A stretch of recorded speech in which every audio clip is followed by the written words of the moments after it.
আজকে তার ৭০তম বার্ষিকী। এই মৃত্যুবার্ষিকী উপলক্ষে আমরা বাংলাদেশ জাতীয়তাবাদী দল বিএনপির পক্ষ থেকে আমাদের দলের চেয়ারম্যান জনাব তারেক রহমানের পক্ষ থেকে তার প্রতি শ্রদ্ধা জানাতে এসেছি। আমরা তার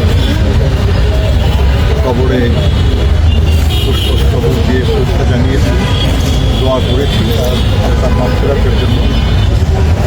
এবং আমরা বিশ্বাস করি যে বাংলাদেশের রাজনীতির ইতিহাসে তিনি ছিলেন এক প্রবাদ এবং এদেশের গণমানুষের কল্যাণের জন্য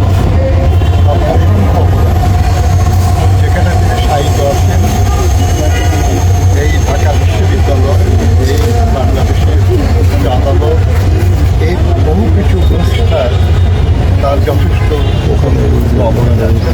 ভাইয়া আপনি সোজান না মাইক ভাইয়া।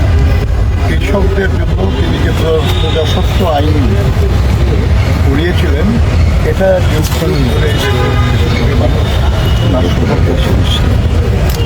সাধারণ মানুষের প্রতি তার ভালোবাসা ছিল এবং সাধারণ মানুষ তাকে ভালোবেসে। আমরা বিশ্বাস করি যে বাংলাদেশের সব রাজনৈতিক নেতা কর্মীরা তার কাছ থেকে শেখার অনেক কিছুই পাবে, কিন্তু তাকে নিয়ে আমাদের দেশে আলোচনা পর্যালোচনা কম হচ্ছে। আমরা আজকের এই দিনে সবার প্রতি অনুরোধ করব, আমাদের যারা মিডিয়ায় আছেন তাদের প্রতি অনুরোধ করব যে তারাও যেন তার জীবন এবং জীবনী নিয়ে তারা যেন লেখালেখি করেন। বাংলাদেশের সাধারণ মানুষ এবং রাজনৈতিক কর্মীদেরকে তারা যেন শেরে বাংলা সম্পর্কে আরও বেশি জানার, আরও বেশি বোঝার এবং সেখান থেকে আরও বেশি শিক্ষা নেওয়ার সুযোগ পান।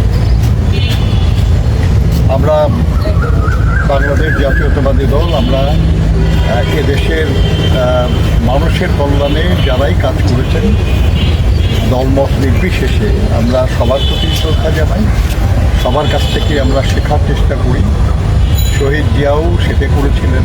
তিনি বিভিন্ন দল থেকে ভালো মানুষ যারা, যোগ্য মানুষ যারা, তাদেরকে রাজনীতি করার সুযোগ দিয়েছিলেন। আপনাদের খেয়াল থাকবে যে তার সময় জাতীয় সংসদে সবচেয়ে বেশি রাজনৈতিক দলের প্রতিনিধিত্ব ছিল। ডান বাম, মধ্য বাম সবাই দেশের কল্যাণের জন্য একসাথে বসে কাজ করার সুযোগ ছিল। এটা আমাদের আদর্শ হিসেবে আমরা পালন করি যে বিএনপি যখনই সুযোগ পেয়েছে, সময় হয়েছে, বিএনপি গণতন্ত্রের